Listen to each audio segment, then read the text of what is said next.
하나님께서 자신의 백성 이스라엘을 애굽으로부터 구출해 내시기 위해서 모세를 선택하셨습니다. 그런데 그 과정에서 순탄하게 모세가 그 부름에 응답한 것이 아니라 하나님은 모세를 설득하셔야만 했습니다. 우리가 다 잘 아는 것처럼 모세는 끝까지 하나님께서 말씀하셨지만 가지 않겠다라고 버틴겼습니다. 그러자 하나님께서 모세에게 이적을 보여주셨죠. 첫 번째가 지팡이가 뱀이 되는 이적. 지팡이 너가 손에 들고 있는 그 지팡이를 던져보아라 라고 하나님 말씀하셨을 때 그때 던지니까 뱀이 되었죠. 또 두 번째, 그래도 모세가 안 된다고 하니까 이 손을 너의 품에 넣었다가 빼보아라 하니까 손이 하얗게 변해서 나병이 생겼었습니다. 그런데 그것을 다시 품에 넣었다 빼보니까 그 병이 나았었죠. 그래도 이제 안 되는 거죠. 하나님께서 야 그래도 안 되면 나중에 그 바로 앞에 서서 나일 강물을 떠다가 그들 앞에 쏟아 부으면 그게 피로 변할 거다. 그런 이적도 이제 내가 베풀 거야라는 것도 하나님 알려주셨습니다. 그래도 모세가 이제 못 가겠다. 저는 그래도 못 가겠습니다. 왜냐하면 저는 말을 잘 못하는 사람입니다. 그렇게 이야기합니다. 그러자 하나님께서 또 그에 상응하는 내가 말 잘하는 너의 형 아론이 있지 않냐. 내가 그 아론을 너에게 붙여줄 테니까 아론과 함께 가라. 또 그것도 그렇게 하나님께서 말씀해 주십니다. 결국에 하나님의 설득에 수긍하며 모세는 자신이 도망쳐왔던 애굽 땅을 향해서 어려운 무거운 발걸음을 떼어 애굽 땅을 향해 출발하게 됩니다. 하나님의 명령에 순종한 모세. 이제 모세의 길에는 탄탄대로 주님의 인도하심 가운데 하나님의 역사와 은혜가 이제 있어야만 할 것 같은데 그 과정을 이렇게 자세히 들여다보면 절대 그렇지 않다는 것을 우리가 알 수 있습니다. 이 과정에서 사명자로서 이 땅을 어떻게 살아가야 하는가 우리는 깨달을 수 있습니다. 저와 여러분 모두 사명자들이지 않습니까? 저는 특별한 사명이 없는데요 라고 생각하실 수 있는 분이 계실지 모르겠습니다. 그러나 그렇지 않습니다. 오늘 하루가 또 우리에게 주어졌다라고 하는 것은 하나님께서 오늘을 살게 하신 이유가 있는 것입니다. 하나님께서 우리를 향하신 뜻과 또 사명이 우리에게 있는 것이죠. 우리가 그 하나님의 이제 주님으로부터 사명을 받고 출발하는 이 모세의 시작을 통하여서 우리 또한 이 땅 가운데에서 사명자로 어떻게 살아가야 하는지 깨닫게 되는 귀한 은혜가 저와 여러분 모두에게 있으시기를 예수님의 이름으로 축원합니다. 드디어 하나님의 설득에 힘입어 모세가 바로의 앞에 섰습니다. 그리고 하나님의 백성들을 내어보내라 라고 선포하게 됩니다. 오늘 본문의 앞에 있는 5장 1절의 말씀인데요. 그 후에 모세와 아론이 바로에게 가서 이르되 이스라엘의 하나님 여호와께서 이렇게 말씀하시기를 내 백성을 보내라. 그러면 그들이 광야에서 내 앞에 절기를 지킬 것이니라 하셨나이다. 그런데 하나님의 백성을 내어보내라 라고 이렇게 이야기하게 되는데 이상한 일이 벌어집니다. 오늘 15절 16절 말씀에 보니까 이스라엘 자손들이 이렇게 이야기합니다. 이스라엘 자손의 기록원들이 가서 이제 기록원들이라 하면 어떤 쉽게 이야기하면 작업반장, 지금의 어떤 작업반장 정도가 될 수 있을 것 같은데요. 이스라엘 자손의 기록원들이 가서 바로에게 호소하여 이르되 왕은 어찌하여 당신의 종들에게 이렇게 이같이 하시나이까? 당신의 종들에게 짚을 주지 아니하고 그들이 우리에게 벽돌을 만들라 하나이다. 당신의 종들이 매를 맞사오니 이는 당신의 백성의 죄니이다. 하나님의 백성의 기록원들, 작업반장 정도라고 말할 수 있는데 그 대표격 되는 사람들이죠. 그 바로에게 가서 계속 비참하리만큼 무엇을 강조하고 있냐면 우리는 당신의 종들입니다. 그것을 의도적으로 강조하고 있음을 보게 됩니다. 아니 왜 하나님의 백성이 왜 이렇게까지 불쌍한 척을 하고 있는 것일까요? 왜 이스라엘의 대표자들이 바로에게 찾아가서 우리는 당신의 종들입니다. 그것을 기억하지 못하는 바로에게 납득시키려고 하는 것처럼 당신의 종들이 매를 맞고 있습니다. 어떻게 당신의 종들에게 이같이 하십니까? 이렇게 이야기하고 있는 것입니다. 이것은 비위를 맞추고 있는 것이죠. 우리를 좀 불쌍히 여겨달라는 것입니다. 바로의 눈치를 살피고 비위를 맞추고 어떻게 하면 바로의 화를 풀어서 조금이라도 이 노동의 강도를 낮춰볼 수 있을까, 나름대로의 수를 쓰고 있는 것이죠. 하나님의 백성들이 왜 이렇게 비굴해진 것일까요? 하나님의 백성인데. 갈라디아서 4장 8절에서 9절 말씀은 이렇게 이야기하고 있습니다. 그러나 너희가 그때에 하나님을 알지 못하여 본질상 하나님이 아닌 자들에게 종노릇 하였더니. 하나님을 알지 못하여. 하나님을 알지 못하면 종노릇하게 되어 있습니다. 하나님의 백성임에도 불구하고 하나님을 알지 못하는 자들은 세상에 종노릇하게 되어 있는 것입니다. 그런데 애굽 왕도 보십시오. 바로가 모세의 요청을 거절하는데 그 이유가 무엇인고 보니까 오늘 2절 말씀에 보면 바로가 이르되 여호와가 누구이기에 내가 그의 목소리를 듣고 이스라엘을 보내겠느냐. 나는 여호와를 알지 못하니 이스라엘을 보내지 아니하리라.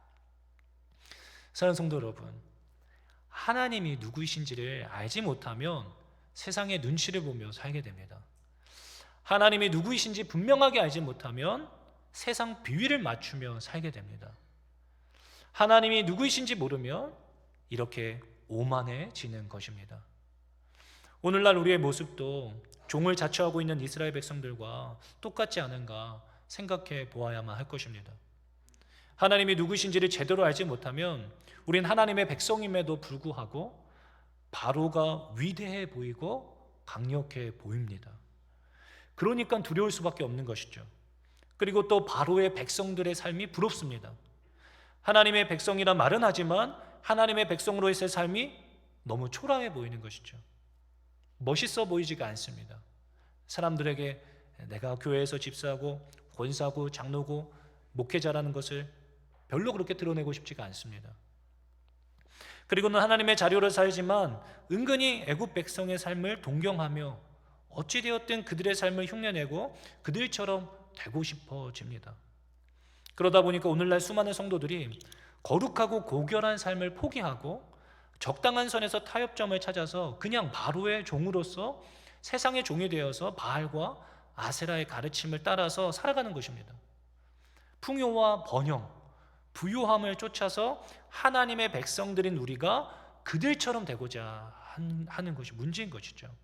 그 이유는 하나님이 누구신지 알지 못함으로, 하나님의 백성이지만 하나님이 누구이신지를 잘 모르기 때문에, 하나님의 말씀보다 유명한 기업의 CEO라든지 요즘에 월 매출이 억 단위가 넘어가는 막 그런 사람들이 막 유튜브라든지 어떤 미디어를 통해서 많이 노출되어지는 것을 봅니다. 근데 그런 사람들의 이야기가 그 조회수가 막 계속 막 엄청나게 높아지는 것을 보게 되죠. 어떤 성공한 사업가, 영향력 있는 인플루언서들이 하는 말들, 요즘에 베스트셀러에서 성공이나 어떤 경제적인 독립을 이루기 위한 어떤 그런 방법론적인 책들, 자기계발서들, 그러한 것들이 훨씬 더 내게 강력한 메시지로 다가오는 것이죠. 아이들을 어떻게 키워야 하는지 말씀으로 양육하고 가정을 하나님의 말씀 위로 세워야지 다짐은 하지만 결국 삶으로 돌아가서 우리의 삶을 들여다보면 재정적으로나 시간적으로나 대부분의 에너지를 세상의 초등학문을 쫓아 살아가는 것에 모든 것을 쏟아붓고 있음을 보게 됩니다. 하나님은 그저 자신의 그 성공을 이루기 위해 나를 돕는, 나를 사랑하시는 조력자 정도가 되는 것입니다. 그러다가 세상적으로 어느 정도의 부를 축적하게 되거나 지위에 오르게 되면 바로가 되는 것입니다. 애굽 바로가 되는 것이죠. 여호와가 누구이기에, 오만하고 교만해져서 마치 하나님이 없어도 살 수 있는 것처럼 삶을 살아가게 됩니다. 이것은 제가 느낀 것을 이야기하는 것이 아닙니다. 성경에 그렇게 쓰여져 있어요. 신명기 8장 12절로 17절 말씀인데요, 제가 청년들에게 자주 들려주는 구절입니다. 조금 길지만 잘 한번 들어보십시오. 너가 먹어서 배부르고 아름다운 집을 짓고 거주하게 되며 또 너의 소와 양이 번성하며 내 은금이 증식되며 내 소유가 다 풍부하게 될 때에 내 마음이 교만하여 내 하나님 여호와를 잊어버릴까 염려하노라. 여호와는 너를 애굽 땅 종되었던 집에서 이끌어내시고 너를 인도하여 그 광대하고 위험한 광야 곧 불뱀과 전갈이 있고 물이 없는 간조한 땅을 지나게 하셨으며 또 너를 위하여 단단한 반석에서 물을 내셨으며 내 조상들도 알지 못하던 만나를 광야에서 내게 먹이셨나니 이는 다 너를 낮추시며 너를 시험하사 마침내 내게 복을 주려 하심이었느니라. 그러나 너가 마음에 이르기를 내 능력과 내 손의 힘으로 내가 이 재물을 얻었다 말할 것이라. 이 말씀 구절을 하나님께서 다른 세상 사람들의 이야기하고 있는 것이 아닙니다. 출애굽한 하나님의 백성들, 그 자녀들에게 말씀하시는 말씀이었습니다. 사랑하는 성도 여러분, 저와 여러분들은 하나님의 백성이 맞습니까? 바로의 종으로 살고 계시지는 않습니까? 이제는 아멘이라고 답하는 것이 아니라 삶으로 답해야 할 때입니다. 이후에 자녀들이, 내 주변의 사람들이 우리가 어떻게 살았는지를 하나님 앞에 서서 증언하게 될 것입니다.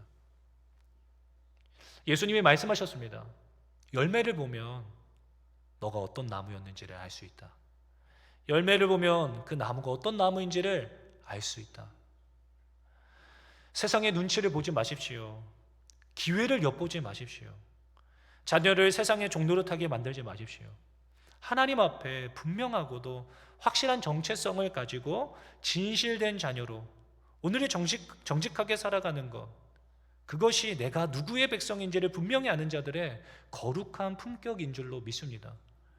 하나님의 백성으로서의 거룩한 품격을 상실한 채 세상의 오랜 종노릇으로 우리는 당신의 종입니다. 스스로 이야기하고 있는 이스라엘, 그들을 되찾고자 하나님은 모세를 보내셨습니다. 모세가 이야기합니다. 1절에 그 후에 모세와 아론이 바로에게 가서 이르되 이스라엘의 하나님 여호와께서 이렇게 말씀하시기를 내 백성을 보내라. 그러면 그들이 광야에서 내 앞에 절기를 지킬 것이니라 하셨나이다. 하나님께서는 자신의 백성을 되찾고자 하십니다. 그 백성을 되찾아서 무엇을 하시고자 하시는가? 예배케 하는 것이죠. 이러한 이스라엘 백성들의 노예 근성, 가치관을 완전히 뿌리 뽑고 새로이 하기 위해서 하나님은 하나님만의 특별한 방법을 사용하시기로 결단하셨습니다.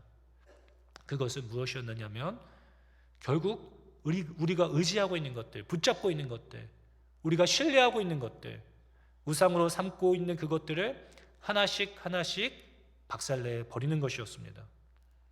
하나님은 그러한 방법을 사용하시기로 결정하십니다. 실제로 애굽에 내려지는 10가지 재앙은 애굽의 신으로 섬기고 있던 두려워하던 우상들을 상징하는 것들이었습니다.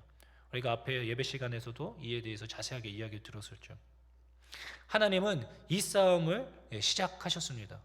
하나님은 자신이 누구이신지를 깨닫지 못하는 백성들에게 스스로가 누구이신지를 드러내시기로 결정하셨습니다. 끊임없이 주님은 우리를 찾아오시고 말씀하시며 우리의 삶의 주인의 자리, 하나님의 자리를 대신하고 있는 것들을 박살내 버리실 것입니다.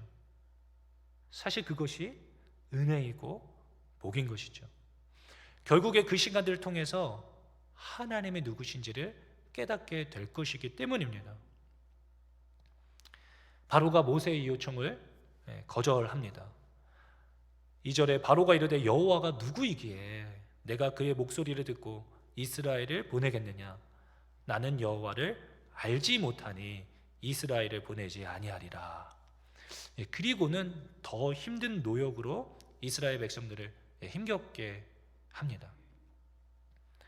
벽돌을 만들어서 건축물을 건축하고 있었는데 이제 그 벽돌을 만드는 재료조차도 너희가 구해서 만들어라.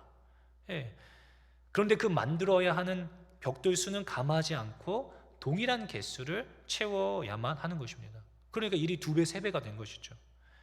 그러자 이 기록원들, 작업 반장들이 바로를 찾아가서 아니 어떻게 저희들에게 이럴 수 있습니까? 저희는 당신의 종입니다. 그래서 아까 읽었던 그 말씀 구절을 그 기록원들이 바로에게 이야기한 것이거든요. 그래도 바로가 거절합니다. 너희가 게으르니까, 배가 부르니까 어디 가서 예배한다 이런 말 하는 거 아니냐, 너한테 그럴 여유가 어디 있냐, 그러면서 더 힘들게 하는 것이죠. 그러자 바로를 만나고 나오는 이 기록자들, 작업반장들이 서 있는 모세와 아론을 보고 이제 이렇게 이야기합니다. 21절 말씀입니다. 그들에게 이르되 너희가 우리를 바로의 눈과 그의 신하의 눈에 미운 것이 되게 하고 그들의 손에 칼을 주어 우리를 죽이게 하는도다. 여호와는 너희를 살피시고 판단하시기를 원하노라. 여기서 판단하시기를 원하노라, 이게 이렇게 별로 그렇게 어감이 살지가 않는데 원어상으로 볼 때 심판하다, 형벌을 내리다 라는 뜻이 있습니다. 그러니까 하나님께서 너희를 재판하셔서 판결을 내리시는데 너희들에게 형벌을 내리시기를 원한다, 그렇게 저주하고 가는 것입니다. 이게 너무한 것 같지 않습니까? 왜냐하면 바로 앞장 4장에 보면 4장 29절 31절에 보면 모세가 처음으로 그 장로들을 만나서 하나님 이야기를 하니까 이들이 뭐라고 그러냐면, 모세와 아론이 가서 이스라엘 자손의 모든 장로를 모으고 아론이 여호와께서 모세에게 이르신 모든 말씀을 전하고 그 백성 앞에서 이적을 행하니 백성이 믿으며 여호와께서 이스라엘 자손을 찾으시고 그들의 고난을 살피셨다 함을 듣고 머리 숙여 경배하였더라. 바로 전에 하나님을 함께 경배하며 믿었던 사람들이 한 방에 자신에게 찾아온 고난과 환난 때문에 등을 돌리고 하나님이 너희들을 형벌을 내리기를 원한다, 그렇게 저주하고 가는 것입니다. 그럼 모세 마음이 어떠했을까요? 하나님이 가라고 해서 왔는데 오히려 백성들이 매질을 당하고 훨씬 더 상황이 더 악화되어졌습니다. 하나님이 가라고 해서 왔는데 오히려 나 때문에 이스라엘이 전부 다 힘들어졌을 뿐만 아니라 이스라엘 백성들이 자신을 저주하는 상황이 만들어진 것이죠. 여러분 그런 경험 해보신 적 있으십니까?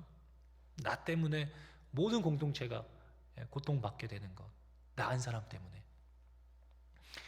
코로나19 때 여러분 다 경험하시지 않으셨어요? 코로나19 다 너무 힘든 시간 우리 같이 경험했는데, 아픈 것도 아픈 건데 코로나가 처음에 극심할 때 나 때문에 이 사람도 걸리고 이 사람도 걸리고 그 경로를 막 추적하잖아요.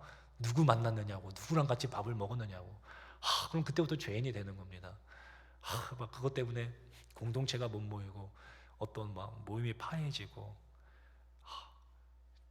저는 너무 힘든 경험을 또 하지 않았겠습니까?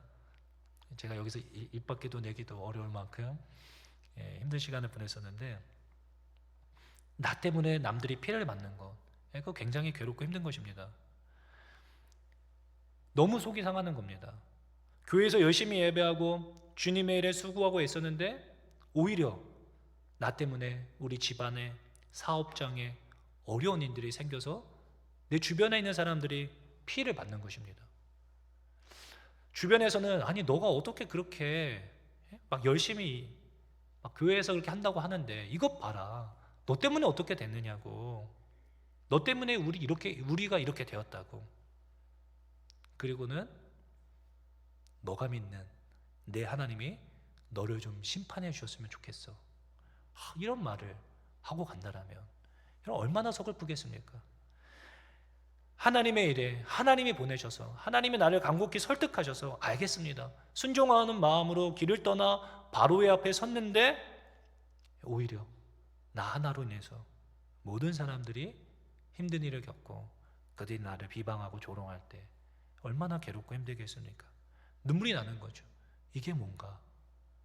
이게 뭐지? 제가 지난 코로나 기간에 이렇게 선교위원회를 섬기다 보니까 여러 선교사님들을 만나게 될 기회들이 있었습니다. 그래서 코로나로 인해서 선교지에서의 사역지에서 사역지를 잃게 되고 또 사역을 접고 한국에 들어오기도 하고 쫓겨나기도 하고, 그래서 한국으로 돌아오시는 분들이 갑작스럽게 그런 일들이 진행되어지다 보니까 한국에서 머물 곳이 없는 거예요.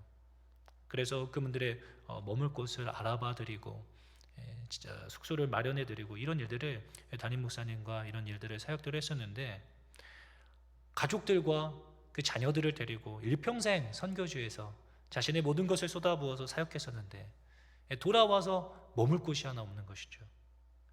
그렇다고 그분들에게 좋은 숙소를 마련해 드릴 수 있는 것도 아니고 변변치 않은 장소를 마련해 드리면서 참 가슴 아프고 속상했던 적이 있습니다. 일평생을 하나님 앞에 수고하고 애썼는데 왜 그럴까? 하나님이 우리를 사랑하시지 않으시는가?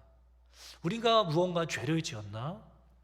아니면 하나님께서 우리를 버리셨는가? 이런 마음이 들게 되는 것이죠. 모세는 지금 이런 당혹스러운 상황 속에서 어찌할지를 모르고 괴로워하고 있습니다. 이럴 때 우리는 어떻게 해야 하는가? 먼저는 어찌되었든 우리는 말씀을 기억해 내야만 합니다.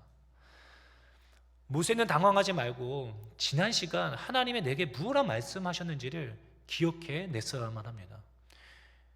바로 앞장 출애굽기 4장 21절로 23절 말씀해 보면 하나님이 분명히 말씀하셨습니다. 여호와께서 모세에게 이르시되 너가 애굽으로 돌아가거든 내가 내 손에 준 이적을 바로 앞에서 다 행하라. 그러나 내가 그의 마음을 완악하게 한즉 그가 백성을 보내주지 아니하리니. 말씀해 주셨어요. 바로가 너가 이적을 보여주고 그래도 백성을 보내주지 않을 거야. 그리고 무엇이라 덧붙이냐면 너는 바로에게 이르기를 여호와의 말씀에 이스라엘은 내 아들 내 장자라. 내가 내게 이르기를 내 아들을 보내주어 나를 섬기게 하라 하여도 너가 보내주기를 거절하니 내가 내 아들 내 장자를 죽이리라 하셨다라 하시니라. 그 장자를 죽임으로써 끝나는 전쟁이었습니다. 모세는 이 말씀을 기억해 냈어야만 합니다. 그러나 이러한 말씀을 기억하지 못하고 이해하지 못하였기 때문에 마음이 흔들리고 두려움이 엄습해 오는 것입니다.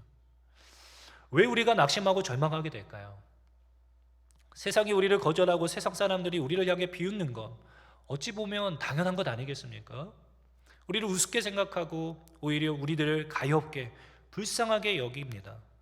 답답하고 의지가 없어서 의지가 약해서 의지할 게 필요해서 교회에 가서 하나님께라도 의지하는 약한 사람들 그렇게 보기도 합니다. 그런데 그것을 이상하게 여기지 말라고 하나님 말씀하셨습니다. 우리의 삶에 고난이 찾아올 수 있음을 이상하게 여길 것이 없습니다. 서로 불의를 행하는 자들끼리 한편이 됩니다. 여러분도 그런 경험 해보지 않으셨습니까? 그리고 자신과 다른 우리들을 공격합니다. 심지어 그러한 조롱이나 비난을 도움을 주려고 찾아왔는데 오히려 그 사람들이 우리를 공격하고 조롱할 수도 있는 것입니다. 예수님은 우리에게 말씀하셨습니다. 세상이 너희를 미워하면 너희보다 먼저 나를 미워한 줄을 알라. 너희가 세상에 속하였으면 세상이 자기의 것을 사랑할 것이나 너희는 세상에 속한 자가 아니요 도리어 내가 너희를 세상에서 택하였기 때문에 세상이 너희를 미워하느니라. 세상도 예수님을 미워했습니다. 미워한 정도가 아니라 잡아 죽였습니다. 하물며 우리는 어떠하겠습니까? 세상은 우리를 미워할 수밖에 없습니다. 그런데 세상이 나랑 너무 잘 맞고 세상이 나를 좋아한다. 그걸 오히려 더 이상하게 생각해야 하지 않을까요? 우리의 삶에 고난과 핍박이 계속될 때 반드시 우리는 이 말씀을 기억해 내어야만 합니다. 하나님의 이 음성을 들을 때 깊은 절망에 빠지지 않을 수 있습니다. 우리는 반드시 말씀을 기억해 내어야만 합니다. 하나님이 내게 뭐라 말씀하셨는가? 그 은혜의 시간들, 하나님이 나를 부르셨을 때, 나에게 이 사명을 맡기셨을 때 하나님께서 내게 뭐라고 말씀하셨는가 기억해 내어야만 합니다. 그리고 C.S. 루이스는 이렇게 말하였습니다. 고통은 귀먹은 세상을 불러 깨우는 하나님의 메가폰이다. 고통이 시작되었다면 하나님의 메가폰도 작동하고 있음을 기억하십시오.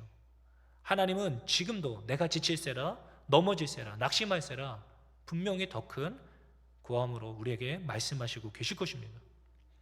그러니 그러할 때마다 하나님께로 가야 하는 것입니다. 말씀을 기억해내고 하나님 앞에 엎드려야만 합니다. 고민할 것도 없습니다. 하나님이 날 떠나셨는가? 하나님이 날 사랑하지 않으시는가? 내가 죄를 지었는가? 어떻게 해야 하지? 고민할 게 아닙니다. 하나님이 계시지 않거나 무능력한 분이 아니시잖아요. 우리를 사랑하지 않는 분도 아니십니다. 우리가 하나님의 뜻을 쫓아 살기 위해 애쓰고 있는데 이러한 고난과 핍박이 계속되고 있다면 다른 방법을 생각하는 것이 아니라 하나님께 가서 상황을 아뢰는 것입니다. 우리의 탁월한 인도자 모세가 바로 그렇게 하나님 앞으로 나아가 기도합니다. 그도 그럴 만한 것이 하나님이 자신을 보내셨음이 너무나 분명하니까 이게 어떻게 된 것인가 하나님께 물어야 되지 않겠습니까? 오늘 22절과 23절 말씀입니다. 모세가 여호와께 돌아와서 아뢰되 주여 어찌하여 이 백성이 학대를 당하게 하셨나이까? 어찌하여 나를 보내셨나이까? 내가 바로에게 들어가서 주의 이름으로 말한 후로부터 그가 이 백성을 더 학대하며 주께서도 주의 백성을 구원하지 아니하시나이다. 모세는 하나님 앞으로 갔습니다. 순종이 슬픔이 될 때, 나의 열심이 고통이 될 때 그는 하나님 앞에가 엎드렸습니다. 자신의 괴로운 마음을 있는 그대로 이해가 되지 않고 납득되지 않는 상황을 꾸밈없이 하나님 앞에 이야기했습니다. 괜찮은 척, 믿음이 좋은 척 할 필요도 없습니다. 왜냐하면 하나님은 모든 것을 이미 알고 계시기 때문이죠. 그 하나님께 여쭙는 것입니다. 하나님 앞에 머물러 앉는 것이죠. 왜 그러신지, 하나님의 뜻이 무엇인지 알려달라고, 보여달라고 간구하는 것입니다. 이러한 하나님 앞에 묻고 답을 구하는 시간이 우리 삶에 반드시 필요합니다. 우리는 하나님의 응답을 듣기도 전에 너무 분주하다는 것을 보게 됩니다. 방법을 찾고 해결하기 위하여서 여러 생각들을 하곤 행동으로 옮기곤 합니다. 그러나 그러한 생각과 행동하기 이전에 하나님 앞에 머물러 앉아야만 합니다. 그것이 하나님으로부터 보냄받은 사명자의 삶인 줄로 믿습니다. 이러한 것을 참 잘했던 사람이 바로 다윗이었죠. 다윗은 위기의 순간마다 낙심하지 않고 하나님께 나아가서 하나님 어떻게 하면 좋겠습니까? 물으며 철저히 하나님을 의지하였던 그런 다윗을 하나님은 사랑하셨고 그의 삶을 신실하게 이끌어 가셨습니다. 이러한 모세의 물음 앞에 하나님께서 응답해 주십니다. 출애굽기 6장 1절 말씀인데요. 여호와께서 모세에게 이르시되 이제 내가 바로에게 하는 일을 너가 보리라. 강한 손으로 말미암아 바로가 그들을 보내리라. 강한 손으로 말미암아 바로가 그들을 그의 땅에서 쫓아내리라. 모세는 하나님 앞에 물음으로써 하나님의 응답을 듣게 되었습니다. 내가 하는 일을 너가 보게 될 거야. 내 강한 손이 하는 일을 너가 보게 될 것이다. 하나님 앞에서 씨름하십시오. 그 시간이 있어야만 하나님의 은혜로 그러한 답답한 시간들을 돌파해 나갈 수 있습니다. 사명자에게 꼭 필요한 시간들입니다. 출애굽 모세가 시키는 게 아니었죠. 하나님이 하시는 것이고 하나님의 도구로 모세는 단지 그 자리에 대행자로 서 있었던 것입니다. 우리의 삶의 문제들도 마찬가지입니다. 하나님의 일을 감당해 나아갈 때 우리 삶을 마주하게 되는 여러 문제들을 주님께 맡겨드리면 되는 것입니다. 여러분들을 힘 빠지게 하고 속상하게 하는 또 오해를 사게 되는 어떤 그런 원수가 있으십니까? 하나님이 분명히 말씀하셨습니다. 로마서 12장 19절 21절 말씀에 이 말씀 구절이 믿어진다면 이런 얼마나 힘이 나는지 한번 잘 들어보십시오. 내 사랑하는 자들아, 너희가 친히 원수를 갚지 말고 하나님의 진노하심에 맡기라. 기록되었을 때 원수 갚는 것이 내게 있으니 내가 갚으리라고 주께서 말씀하시니라. 확실하죠. 더 확실하고 더 무섭죠. 하나님이 갚으신다. 너의 원수가 줄이거든 먹이고 목마르거든 마시게 하라. 그리함으로 내가 숯불을 그 머리에 쌓아 놓으리라. 악에게 지지 말고 선으로 악을 이기라. 사랑하는 성도 여러분, 우리는 이 말씀을 신뢰함으로 문제를 해결하는 것이 아니라 주님 말씀하신 이거 하고 있으면 되는 것입니다. 선으로 악을 이기는 것. 당장 내가 생각했던 것과 다르게 오히려 큰 핍박과 환난이 있다고 해서 낙심하고 절망할 필요가 없습니다. 하나님께 맡겨드리고 하나님께 간구하고 하나님이 일하실 것들을 기다리고 기대하면 되는 것이죠.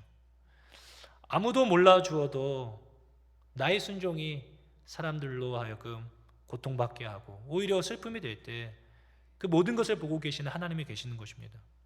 하나님께서 그 자리에 보내셨고 하나님이 나에게 맡기셨다면 하나님이 절대로 모른 척하지 않으십니다. 하나님께서 우리를 위로하시고 하나님께서 해결해 나가실 것입니다. 이것이 사명 받은 자의 삶인 것입니다.